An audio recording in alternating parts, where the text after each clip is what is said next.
Welcome, fantasy ball managers. It's come to this. Our season is over. A well fought, well played season by many. Um, but alas, like all good things, must come to an end. Our championship game, somewhat disappointing, but I think we all are satisfied with the outcome. Um, After 1 week, in week 17, Draft No Whites really jumped out to a big lead. And it was just really doubtful that Trubiscuits and Gravy was ever going to come back from that. Jumping out 142 to 107, big margin right there. And I would also like to add that there were no issues in our league, thankfully, with the Bills Cincinnati game being canceled. Um, Obviously, that's good for our league, but I think we're all very happy to see DeMar has been released from the hospital. Um, they made the right choice. Thankfully, we won't have to worry of like what if. I know there are some leagues, but we don't have to worry about any of that. So we have our winner straight up. Doesn't matter. Rungi really ran away with this one. The final score being 253 to 189. So congratulations, Rungi. Hell of a season, bud.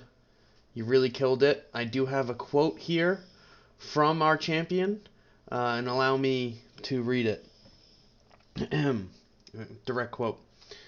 Gentlemen, it was a hard fought season. My strategy going into the season was definitely questionable, but in the words of Shane Gillis, as big as racism is in America, football is bigger. This is not just a victory for me, but for all my fellow people of color. I'm basically the Malcolm X of fantasy football. And I know it sucked for many of you watching the league degenerates compete in the championship, but just remember, be better next year. I hope to find a new gimmick next year or inspire one of you to attempt an all-white team as a means for revenge. All jokes aside, it was a very exciting season for me, and just as surprising to finally have this strategy pay off. I was very fortunate many weeks and just scraped by with the wins. I look forward to a competitive season next year. Um, what a hell of a guy. Just give it up for Rungi. That was quite the quote, the Malcolm X quote. Um, but I love it. Love the energy. And I guess we shall see who is the best next year. Um, Quickly, I just want to go over a couple of things from our season, kind of like a recap. I think we all kind of expected our very good friend Jake Stern led the league in points scored, had been for weeks. Unfortunately, Jake got off to a bit of a slow start, had a struggle for a little bit, and that kept him out of the playoffs. Um, but I think that next year he'll come back fighting. He is a dangerous one, so look out for him going forward. Obviously knows what he's doing. In a shocking, somewhat shocking twist, I'd say it's shocking. Um, the team that was scored against the least was actually New York Upstate Sucks, who ended up being last in our league. And the funny thing is, they didn't even score the fewest points. So, what the hell, Connor? Nobody knew how to score against you, but you still couldn't pull out a win? Jesus. Just a couple few other little records. Rungi led the league with the longest winning streak of 8 games. Actually closed out the season on an 8-game winning streak. Uh, I don't think anybody was going to catch him. I mean, his longest winning streak is tied for the next 3 total wins. So, just hell of a season for Rungi. And Alec leading the league in roster moves with 27. Really making those wire moves, making it happen, doing his thing. Worked out. I do have a couple of stats here from our draft. I went back. First, I would like to say the top 5 non-quarterback positions, scoring-wise. Austin Eckler. Number 2, Justin Jefferson. 3, Christian McCaffrey. 4, Tyreek Hill. 5, Devontae Adams. I believe all of them. Oh shit, where'd the draft results go? Um, I'm almost positive. One, two, yeah, they all went in the first round. Um, oh wait, no, Tyreek Hill did not go in the first round. I lied. Chumba got Tyreek Hill, the last pick of the second round. Um, so a good pick there by Chumba. Um, but yeah, four of the top five went in the first round. Um, I thankfully got Austin Eckler because he kept my team alive all year. Thanks, Austin. Um, but I really also want to point out I picked three players that I think were real steals in the draft this year. These aren't underdogs like the guys that you picked up late or got late in the draft. Um, these are guys that kind of were expected to have good seasons, and I think people got in good positions. They didn't take too early and didn't take too late, and it ended up playing really well for them. So one was myself. I picked Amon-Ra St. Brown in the fifth round. He ended up being the number 7 wide receiver. So that's, I think, is pretty good. Uh, Jake got Josh Jacobs in the fourth round and ended up being running back number 3. Again, solid work.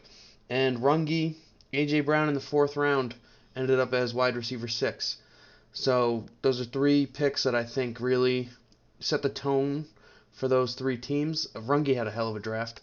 Top 4 picks were just, how the hell did we let it happen? So hell of a draft by Rungi. I also averaged out, or not averaged out, I added up everybody's top 3 picks and their total scoring to see who kind of did the best with their top 3 picks. No surprise here. Rungi ended up with 1,021 points with Derrick Henry, CeeDee Lamb, and Mahomes. That doesn't seem right. Maybe I added wrong, but I guess it's a lot higher than everyone else's. So maybe I did add wrong. Who knows? Somebody double check my math. I don't give a shit. But Cramsey, you came in second with that. Justin Jefferson, Mark Andrews, and Saquon Barkley, 843. Hell of a job. Maybe it's because Rungi went so high with a quarterback. Who knows? Another one I wanted to point out was Connor's shitty draft. His first 3 picks, Najee Harris, Stephon Diggs, and Javonte Williams, combined for 582 points. Don't give me shit about injuries. You, as a fantasy manager, you should know and expect those things to happen. So just do better next year, Connor. Don't know what to tell you. And a bit of a shocker. Trubisky and Gravy, the last pick in the draft, was the second fewest by his top 3 picks and ended up in the final. Alvin Kamara, Dalvin Cook, and Mike Williams combined for 626 points flat. And he ended up in the final somehow. Don't really know how he did that, but kudos to you, Jimmy, and go fuck yourself. Last thing I wanted to point out, I counted the top 15 scorers, quarterbacks included, and saw what team drafted them and kind of. I was gonna give out a top draft award, not that it meant anything, but it would go to Rungi. Technically, it would go to myself, but as commish, I feel bad giving myself an award. So then it would go to Rungi, and I feel like I'm fucking sucking him off at this point. So I'm not going to give an award, but I wanted to point out Rungi had 3 picks in the top 15 that ended up in the top 15 for scoring. I also had 3 in the top 15 that ended up scoring.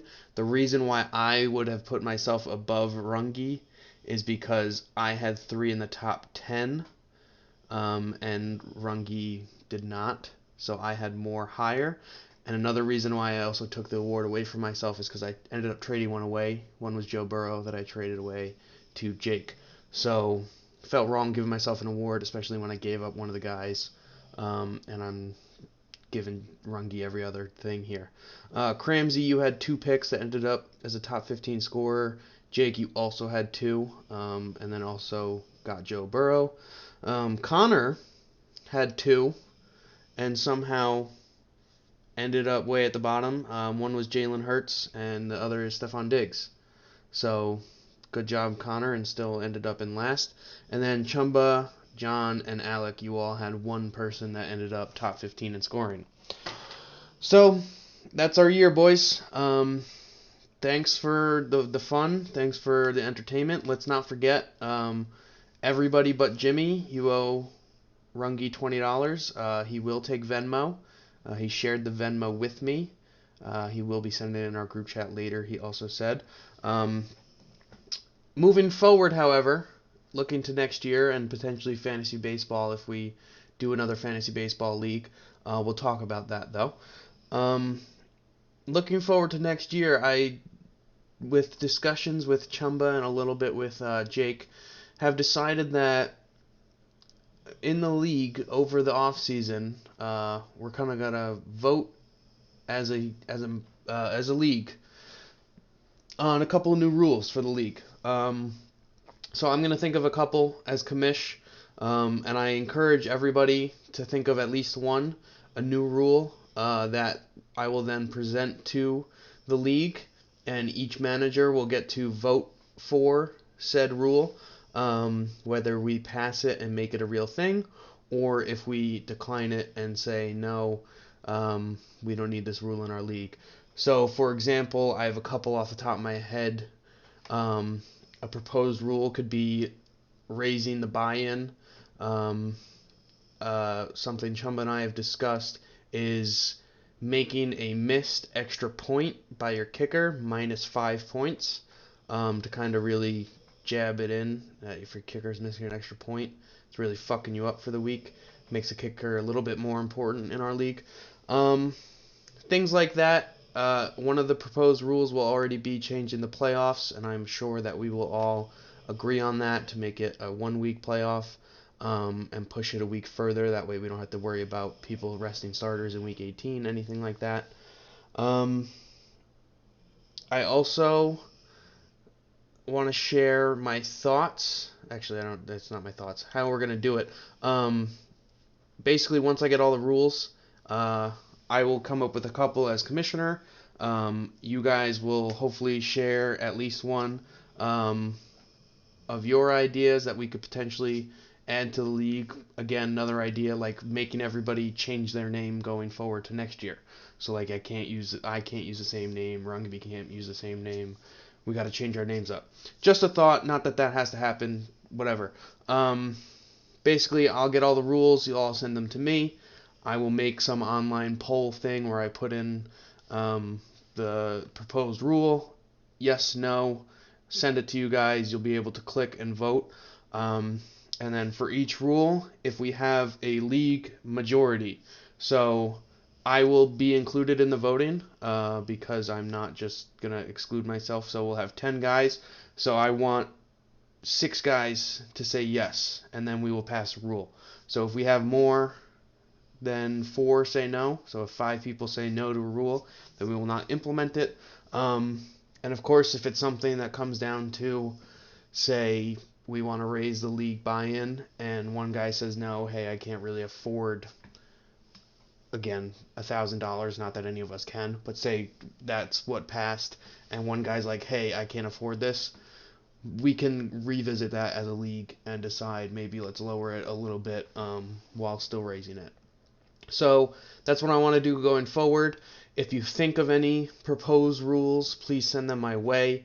I'll probably do that in a couple of weeks. I figured that this way it keeps our off season a little more interesting while we wait for football to come back around. And again, maybe we'll do baseball again. Who knows? I know a lot of us were in that league this year, but that was a little more half-assed in my opinion. I would love to do another one. Obviously, I won, so. But yeah, going forward, that's kind of the idea of our league. If you are unsure about rejoining next year, let me know now so we can start thinking replacement. That way I don't have to find out like 2 days before the draft that you're like, oh, I don't want to do it this year. Don't be that guy. Don't be a dick. So, any questions, let the commish know, I guess. And happy fantasy football. Good luck to all your teams in the real playoffs, if any of you guys have teams in the playoffs. And I guess we'll see each other next year, boys. Well, I'll probably see most of you before then, but you know what I mean.